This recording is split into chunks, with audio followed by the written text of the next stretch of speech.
Elaine Ayala, Metro columnist for the San Antonio Express News, Sanford, Nowlin, editor-in-chief of the San Antonio Current, join us for The Conversation Continues.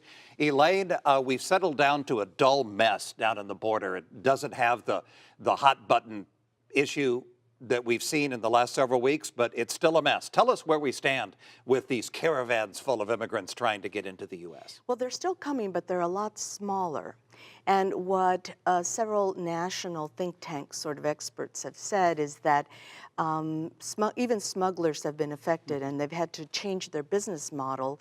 They can't charge the exorbitant prices for 1 or 2 or 3 or 5 people, but they can still arrange for smaller caravans to head to the border.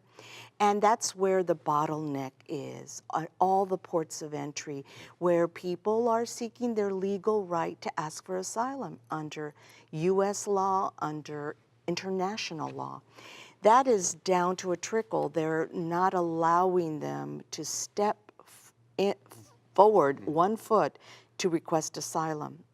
And then I was going to say, we had a writer go down there to Matamoros, and she was visiting these essentially people waiting in line in these camps to cross the border, and the numbers she pulled was there were 0 to 6 people being let through a day of these thousands of folks who are waiting there, doing what the federal government has said is the right way to seek entry. And they're vulnerable people that are even more vulnerable on the Mexican side. The U.S. side of the border, very safe to live there.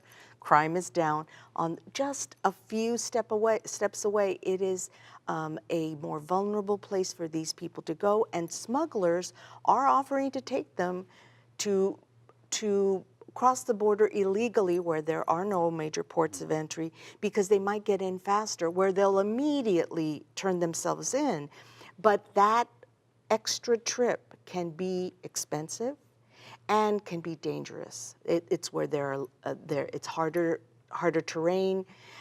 There's no water, and so vulnerable people that are already sick because they're living in camps. There's lots of children are even more vulnerable, and we're breaking international and our own laws. Now, how will all this center into a race between Joaquin Castro and John Cornyn? It seems like these are probably some of the hottest political issues around today. Yeah, I think it will be an interesting question where Texans stand on this, and I think a lot of Texans understand the dynamics of the border better than folks in the rest of the United States. Joaquin Castro has been one of the loudest voices complaining about the Trump administration's border policies, whereas John Cornyn has essentially been willing to toe the line for Trump, and I think that's going to be a deciding factor in this election, and I think people are going to look at it and they're going to decide which side they come down on. Elaine, what side do you think the Texans will come down on this? That's a tough one, isn't it?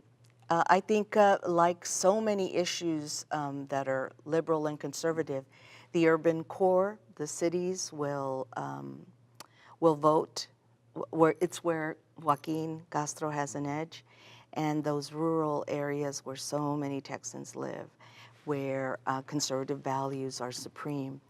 And it's going to be very But I think divided. some of those, the interesting dynamic, though, is that some of those rural areas butt up against the border. And if you look at Will Hurd, for example, I mean, here's a guy with a pretty right-leaning voting record who has been willing to put his foot down to Trump on those particular issues because he understands that his constituents along that very lengthy piece of the Texas border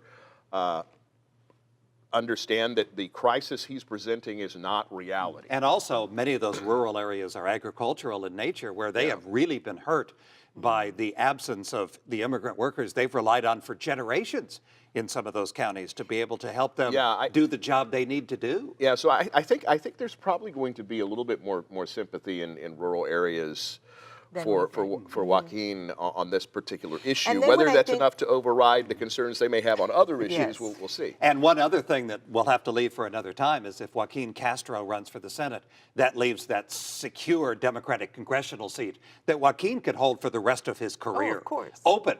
And it's interesting to see who might step forward and want to take that seat. That's a big question mark right now. Sanford Nowlin, editor-in-chief of the San Antonio Current, Elaine Ayala, Metro columnist, San Antonio Express News. Thank you for joining us for The Conversation Continues.